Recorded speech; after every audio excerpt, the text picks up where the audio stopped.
Praise the Lord, everyone.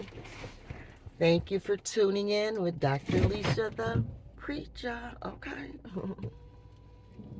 Just headed to work and figured I would turn on the camera for a minute. Hopefully, this video is about tolerance, the fruit of the Spirit, tolerance.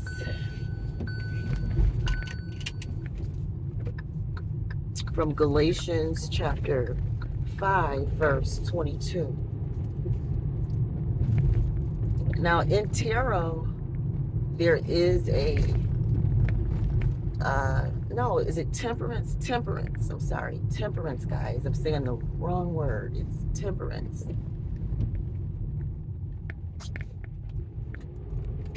Yeah, temperance.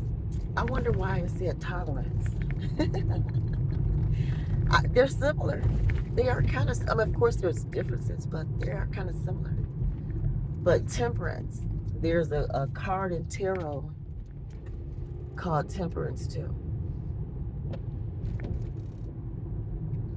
And if I'm not mistaken, it probably means something along the lines of having self-control, being able to control yourself in situations, being able to manage your own self regardless to what is going on the outside.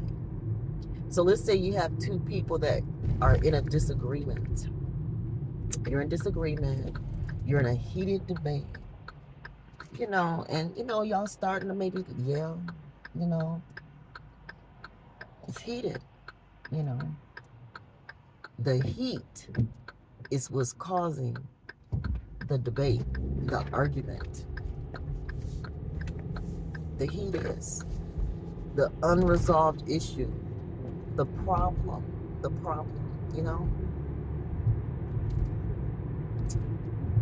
So, in those situations,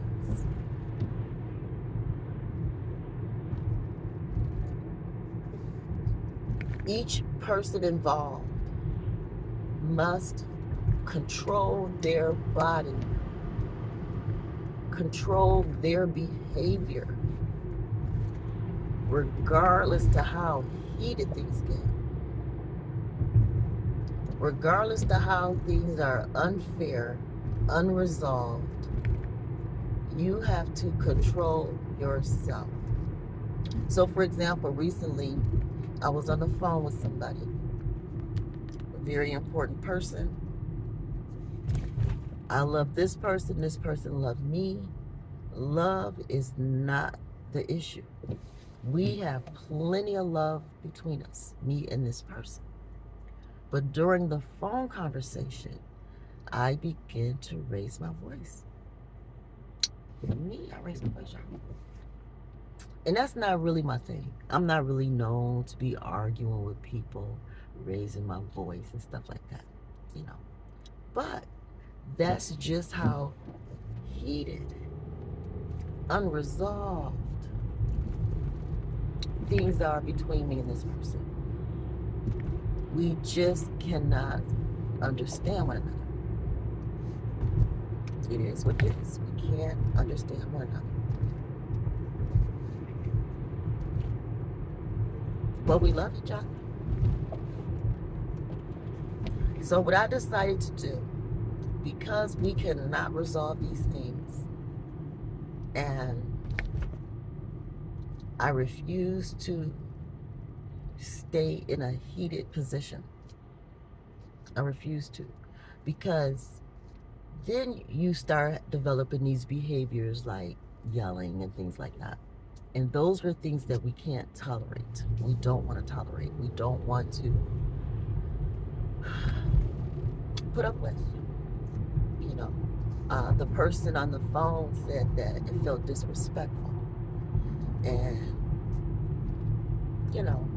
so of course that shut down, which is the whole point of throwing something like that out there, is to shut down the behavior, the unwanted behavior. So, of course, it worked. The conversation ended, basically. I apologize, but of course, when things are heated, even though I'm like, I'm sorry, I apologize, you're right, that is disrespectful, all of that, they're not going to hear it. And for years from now, they're going to be saying, she's so disrespectful. She's so disrespectful. So yelling for a few seconds on the phone is going to cause us to stay in this unresolved state. And it's my fault. It's going to be my fault. Okay, fine. Whatever. So that's why I have to just not call this person anymore. I can't call them anymore because we will never agree or see eye to eye on this issue. Temperance is needed in this situation. Each person must control themselves. I must control myself. I must not call this person anymore because calling this person causes pain to the both of us.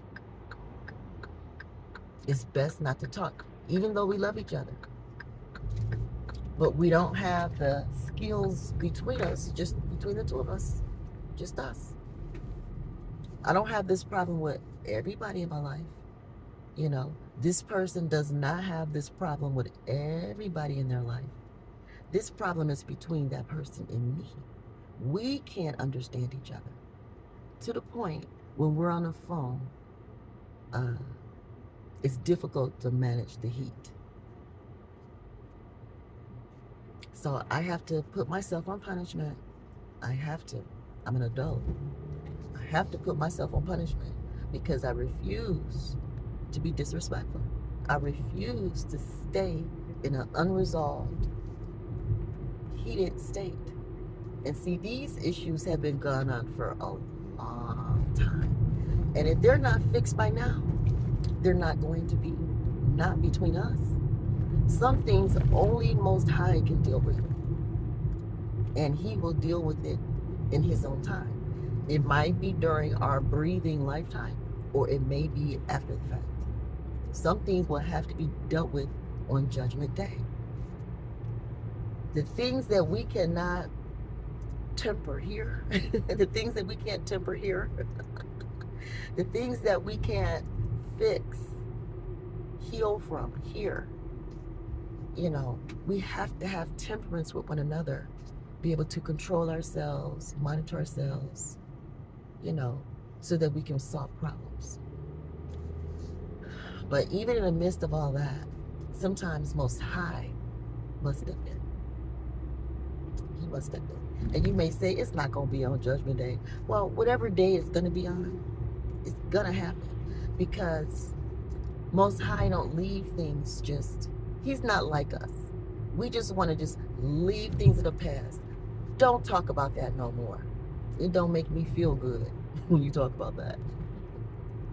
It don't make me feel good when we don't. How do you handle it when talking about something difficult hurts one person, but not talking about it hurts the other person? When one person don't want to talk about it, avoid it, and the other person need to talk about it just to, get through a day. You know what I'm saying? Temperance. Temperance. Both people are going to have to monitor themselves, control their behaviors, their minds, pray, and ask God to resolve it. When you don't have the skills to resolve your problems, you're going to have to temper yourselves. You're going to have to use temperance. You're going to have to learn to balance out how you feel, your thoughts, your behaviors, even though the problem isn't solved. Even though you have to wait on the Lord and be of good courage. And that's the part. It's hard to be of good courage when people are at war. Internal, on the inside war.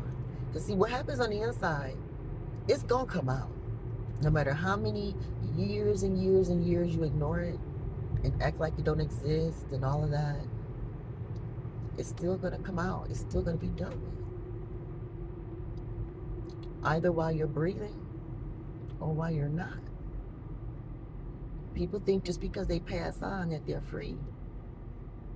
Not necessarily. The more we can take care of here while we're alive and breathing, even if it's a little heated, it's better to take care of it now than to wonder what's going to happen later. So for now, I am no longer talking to this person because of my behavior. Okay? My heated discussion, raising my voice, not much, but I raise my voice at all on the phone, um, put me in a position where we're not going to be able to talk. We're not going to be able to talk. Because, see, now they're going to be focused on that you disrespected me. You raised your voice to me. So now we're stuck there, and all that bad stuff in the past don't matter now because I raised my voice. I lacked enough temperance. I lacked enough temperance to continue to talk, and they lack enough of whatever else because they don't want to talk about it at all. They just want to act like it never happened, sweep it under the rug. So that might be a lack of temperance too. I don't know. But that temperance thing, though, it's really a balancing act of controlling your emotions and controlling your behavior while trying to solve problems with someone else. And it can get really heated. It can get really heated. But we must adjust ourselves. We must adjust ourselves like a temperature, you know, you know, like a thermostat, you know. And I think of temperance, I think of a thermostat.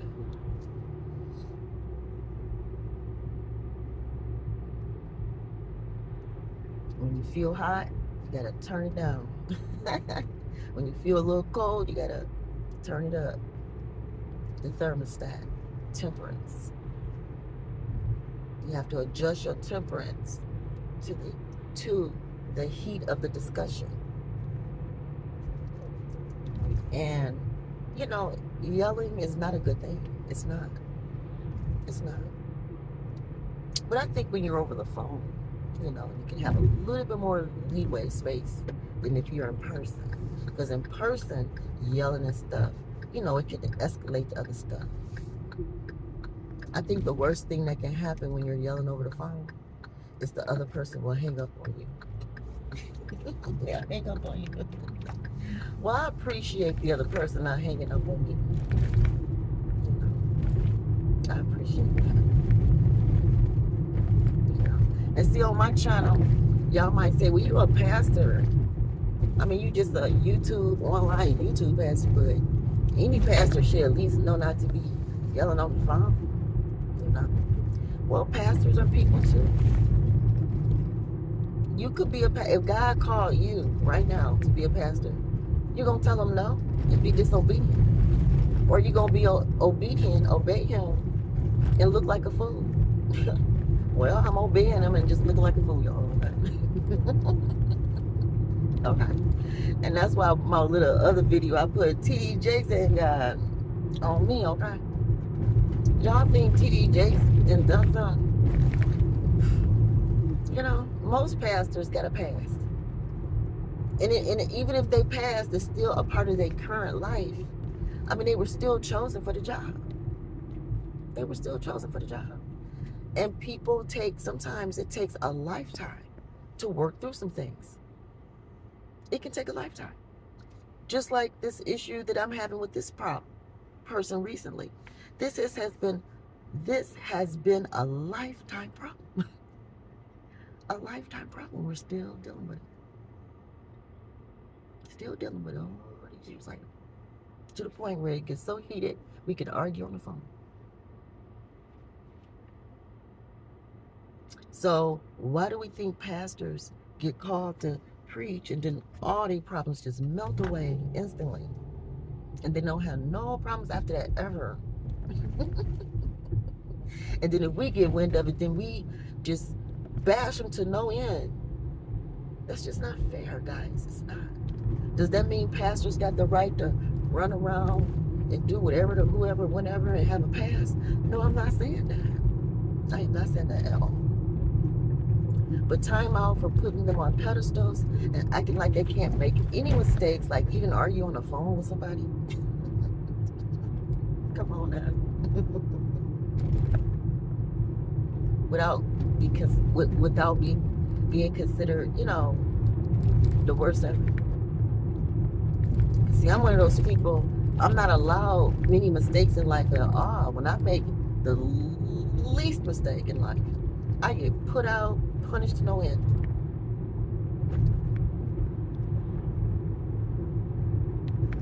Other people can do all kind of stuff. They get talked about, but it seems like the punishment is nowhere near severe.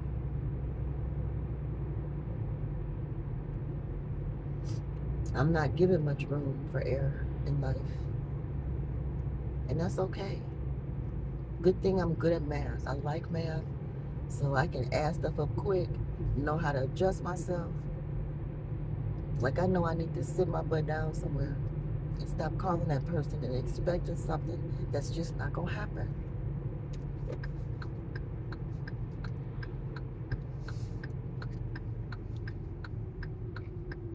And and I can continue to be me, loving myself and loving others as well as I love myself, even though that person, you know, doesn't reciprocate it the way I do. You know, it's okay. They have the right to live their life the way they want to, and I have the right to live mine the way I want to. And where there's discrepancies, we have to use temperance. We have to use temperance. And so I'm working on myself, y'all. Y'all pray for me. Pray on my temperance, that I keep controlling myself and behavior so that my relationships can grow. I want my relationships to grow, okay, and be healthy. So right now I'm on punishment. I'm not going to call this person because I don't want to be disrespectful to them. And I'm going to pray and ask God to fix it either during our breathing lifetime or when we're no longer breathing. Whatever God got to do to fix this, I'm going to trust Him because the other person and myself, we've gone as far as we can with it. We just don't have it in us. So we have to let each other go in love. There's plenty of love. We just don't have healthy relationship skills. I can't force it. They can't force it. We just have to trust God in the name of temperance. Okay? Temperance, tolerance, love, ultimately respect. I don't ever want to disrespect people. So that's why I have to check myself before I wreck myself. I love everybody. And I apologize for disrespecting anybody. I apologize. Love you. Bye.